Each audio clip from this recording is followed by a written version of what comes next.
تو آپ صلی اللہ علیہ وسلم نے فرمایا 3 شرائط اس کے سامنے رکھنا، ان کے سامنے یا تو اسلام قبول کر لیں یا جزیہ دیں یا پھر لڑنے کو تیار ہو جائیں۔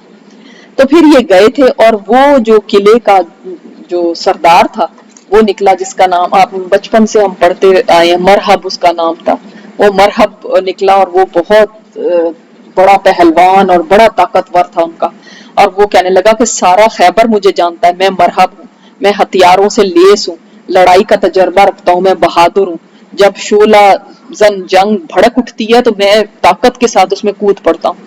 تو پھر حضرت علی نے جواب دیا تھا میری ماں نے میرا نام حیدر رکھا ہے، یہ وہاں پہ نا حیدر مطلب شیر، میری ماں نے میرا نام حیدر رکھا ہے جنگلات کے ہولناک منظر والے شیروں کی طرح، تو میں دشمنوں کو پورا پورا بدلہ دیتا ہوں، یہ پھر فرمایا تھا۔ اور جب اس سے لڑے تو اس کا کام تمام کر دیا اور اللہ تعالیٰ نے ان کے ہاتھوں پر فتح دی تھی، اور انہوں نے قلعے کا دروازہ اتنا بھاری تھا اس کو اکھیڑ کے پکڑ لیا تھا شیلڈ، اور بعد میں صحابہ کرام اس دروازے کو اٹھانے کی کوشش کریں، بہت سارے مل کے نہیں اٹھا پا رہے تھے، جیسے انہوں نے اکیلوں نے اٹھا لیا تھا۔ پھر اسی طرح ان کے بارے میں آتا ہے کہ ایک دفعہ آپ صلی اللہ علیہ وسلم نے ان کو ایک لشکر کا امیر بنا کے بھیجا، اور ان کے حصے میں ایک لونڈی آئی مال غنیمت میں، تو بعض لوگوں کو اس سے شکایت ہوئی کہ انہوں نے یہ لونڈی کیوں لے لیا، تو انہوں نے 3-4 لوگوں نے آپ صلی اللہ علیہ وسلم سے شکایت کی آ کے واپس کہ انہوں نے یہ لے لی تھی، تو آپ صلی اللہ علیہ وسلم کا چہرہ مبارک جو ہے نا غصے کے آثار نظر آنے لگے، فرمایا علی کے بارے میں تمہارا کیا ارادہ ہے؟ علی مجھ سے ہیں اور میں ان سے ہوں، اور میرے بعد وہ ہر مومن کے ولی ہیں۔ اتنی بڑی بات کی۔ پھر اسی طرح آتا ہے کہ جمعے کا دن تھا، آپ صلی اللہ علیہ وسلم نے حضرت علی کا ہاتھ پکڑا ہوا تھا اور خطبہ دے رہے تھے، اور اللہ تعالیٰ کی حمد و ثنا کے بعد فرمایا لوگو میں تمہارا دوست ہوں۔ صحابہ نے عرض کیا یقیناً۔ پھر علی کا ہاتھ پکڑ کے بلند کیا اور فرمایا یہ میرے دوست ہیں، میری ذمہ داری ادا کرنے والے ہیں، یقیناً اللہ اس کا دوست ہے جس کا علی دوست ہے، اور اللہ اس کا دشمن ہے جس کا علی دشمن ہے۔ اتنی بڑی بات ہے نا یہ۔ تو اسی طرح آپ صلی اللہ علیہ وسلم کی ایک اور حدیث آتی ہے جس سے آپ کو تھوڑا سا اندازہ ہو کہ یہ کس طرح سے آپ صلی اللہ علیہ وسلم ان کو دیکھتے تھے۔ آپ نے فرمایا تھا کہ اے علی تمہاری محبت کی وجہ سے اور تمہاری دشمنی کی وجہ سے کچھ لوگ جہنم میں جائیں گے، تمہاری محبت کی وجہ سے اور تمہاری، آپ کو پتا رافضی جو ہیں وہ حضرت علی کی ذات میں اتنا غلو کرتے ہیں، اتنا کرتے ہیں کہ ان کو یعنی اللہ معاف کرے، ہم آگے جب دیکھیں گے تو آپ کو پتا چلے گا کہ کیسے ان کو اللہ تعالیٰ کے برابر مرتبہ یا انبیاء کے برابر قرار دے کے اتنا زیادہ استغفر اللہ شرک کرتے ہیں۔ اسی طرح نواسب جو ہیں، ناصبی لوگ، وہ اتنا زیادہ ڈیگریڈ کرتے ہیں حضرت علی کی ذات کو، تو ایک بالکل ایکسٹریم ایک طرف ہے اور ایک طرف۔ اہل سنت جو ہے نا وہ بیچ میں، کہ وہ صحابی رسول تھے اور ان کا مقام اور مرتبہ ظاہر ہے باقی عام لوگوں سے تو بہت بڑا ہے، تو ایک نے تو بالکل انتہا ایک طرف کر دی اور دوسرے نے دوسری طرف۔ امام شافعی فرماتے ہیں کہ حضرت علی کے اوپر جتنا جھوٹ بولا گیا ہے اتنا کسی کے اوپر نہیں بولا گیا، کیونکہ جنہوں نے رافضی ہے نا انہوں نے ان کی شان میں اتنا غلو کیا، اور ایسی ایسی حدیثیں گھڑ گھڑ کے آپ حضرت علی کے بارے میں جو مٹیریل ہے نا اس کو چھاننا بہت مشکل ہے، اس لیے کہ اتنا کچھ ساتھ ملا دیا ہے، آپ کو پتا ہے رافضیوں نے اتنا کچھ ساتھ ملا دیا ہے کہ کہاں سے کہاں ان کو پہنچا کے رکھ دیا، اور جنہوں نے ان کے بارے میں برا بھلا کہنا شروع کیا انہوں نے بھی خود ہی گھر گھڑ کے حدیثیں اور پھر اس کے بارے میں ایسی باتیں کی جو نازیبہ باتیں تھیں، تو ہمیں پتہ چلتا ہے کہ ان کی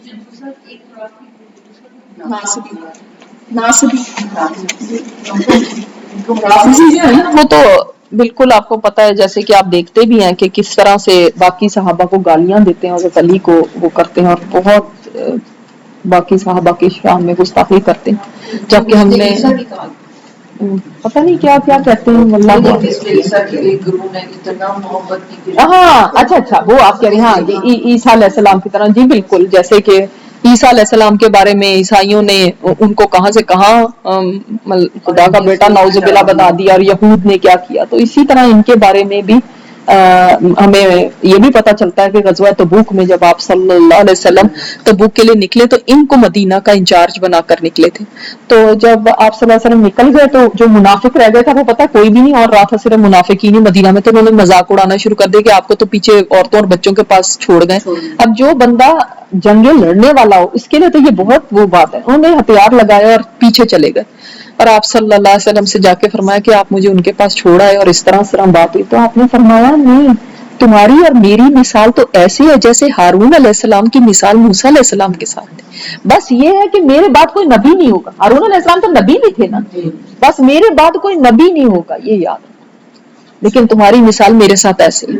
اسی طرح حجۃ الوداع کے اوپر آپ دیکھیں کہ ابوبکر صدیق رضی اللہ تعالیٰ عنہ کو جب بھیجا تھا آپ صلی اللہ علیہ وسلم نے حجۃ الوداع سے پہلے سال، تو اس وقت پیچھے ان کو سورہ توبہ کی آیتیں دے کے بھیجا تھا کیونکہ اور لوگوں نے کسی کی بات نہیں سننی تھی، لیکن انہوں نے آپ صلی اللہ علیہ وسلم کے خاندان کے بندے کی بات سننی تھی تو اس لیے ان کو بھیجا گیا. اور حضرت ابوبکر صدیق رضی اللہ عنہ نے پوچھا بھی کہ آپ امیر ہیں یا پھر امیر کے نیچے بن کے آئے ہیں، تو اس وقت انہوں نے فرمایا تھا کہ نہیں آپ ہی امیر ہیں. پھر ہم دیکھتے ہیں کہ اگلے سال جب حجۃ الوداع تھا تو یہ ان کو یمن آپ صلی اللہ علیہ وسلم نے بھیجا تھا وہاں پہ تبلیغ کے لیے. تو فرمایا تھا وہاں سے قربانی کے جانور لے کر آئے. جب میقات پہ پہنچے تو ان کو پتہ ہی نہیں کہ میں نے نیت کیا کرنی، میں نے کون سے حج کی نیت کرنی. تو اس وقت دیکھیں ان کے پاس حکمت فراست بہت تھی. تو یہ نیت کی کہ جو آپ صلی اللہ علیہ وسلم نے نیت کی ہے وہی میری نیت ہے. ٹھیک ہے نا، کتنی بڑی بات ہے. تو پھر جب آئے تھے تو پھر اپنے ساتھ 100 قربانی کے جانور لے کر آئے. آپ صلی اللہ علیہ وسلم نے 63 کے قریب جانور اونٹ نہر کیے تھے اور باقی انہوں نے کیے تھے. تو ہمیں یہی پتہ چلتا ہے. پھر اسی طرح تبوک کا بھی واقعہ ہو گیا اور حجۃ الوداع کا بھی جب آپ صلی اللہ علیہ وسلم کی وفات بھی ہوئی تو انہوں نے جو غسل دینے والے تھے ان میں یہ آگے تھے. حضرت عباس کے بیٹے بھی تھے، وہ آپ صلی اللہ علیہ وسلم کے جسد مبارک کو مطلب ہے کہ اٹھائے ہوئے تھے اور یہ غسل دے رہے تھے. تو یہ ہمیں پتہ چلتا ہے کہ تدفین میں بھی یہ شامل تھے. تو بہت جگہ پہ کیونکہ جو قریبی ہوتا ہے وہی تدفین اور غسل اور یہ سب چیزوں کے اندر ہوتا ہے. تو انشاءاللہ تعالی ہم کوشش کریں گے کہ نیکسٹ ٹائم ان کی شان میں اور جو آپ صلی اللہ علیہ وسلم کے فرامین ہیں وہ اور پھر ان کی خلافت کی بات آپ کے ساتھ کی جائے، کیونکہ ان کی خلافت کا جو ٹائم ہے یہ بڑا ایک سینسیٹیو بھی ایشو ہے، بڑا کنٹروورشل بھی ہے اور بہت ساری چیزیں اس کے اندر ہیں جو کہ سمجھنے والی ہیں، جن میں جنگ جمل بھی ہے اور جنگ صفین بھی ہے اور بہت ان کا جو خلافت کا وقت تھا بہت ٹرموئل کا وقت تھا. تو اس میں کیا کیا ہوا بہت زیادہ ہم اس میں نہیں ڈیٹیل میں جا سکتے، اس میں بھی بہت کچھ ایڈ کیا گیا. لیکن اگر آج کے حالات یہ لگتا ہے کہ واقعی زمانے میں کیسے حالات ہیں. بالکل بالکل. اور اب نہیں، ابھی تو آپ نے کچھ سنا ہی نہیں، یہ تو آپ صلی اللہ علیہ وسلم کے دور کی بات ہی ہوئی نا. جب آپ خلافت کی ان کی بات سنتے ہیں نا تو آپ کا ذہن ایسے ہو جاتا ہے کہ اللہ اکبر، ایسے ایسے فتنے اس وقت میں تھے. خوارج کا بھی فتنہ ان کے زمانے کے اندر اٹھا اور کیسے ہوا. تو اور دکھ اتنا زیادہ ہوتا ہے نا کیونکہ ظاہر ہے جب آپ دیکھتے ہیں کہ ہر مسلمان اور مسلمان جو حضرت عثمان نے فرمایا تھا نا، حضرت عثمان کیوں نہیں اپنی فوج کو کیوں نہیں حکم دیتے تھے کہ ان کے ساتھ لڑو، کیونکہ وہ کہتے تھے میں فرسٹ ون نہیں ہونا چاہتا کہ مسلمان کے خلاف تلوار ہو. ان کے دور کے اندر مسلمان اور مسلمان آپس میں، اور اس میں بھی جو شر پسند تھے وہ فائدہ اٹھا رہے تھے. انہوں نے جو چیزیں کی وہ آپ کے سامنے آئیں گی کہ کیسے جب بھی کچھ ایسے ذرا بھی سپارک بھی ہوتی ہے نا کئی اختلاف کی تو کئی شر پسند پاپ اپ ہوتے ہیں اور وہ اس کو آگ بناتے ہیں.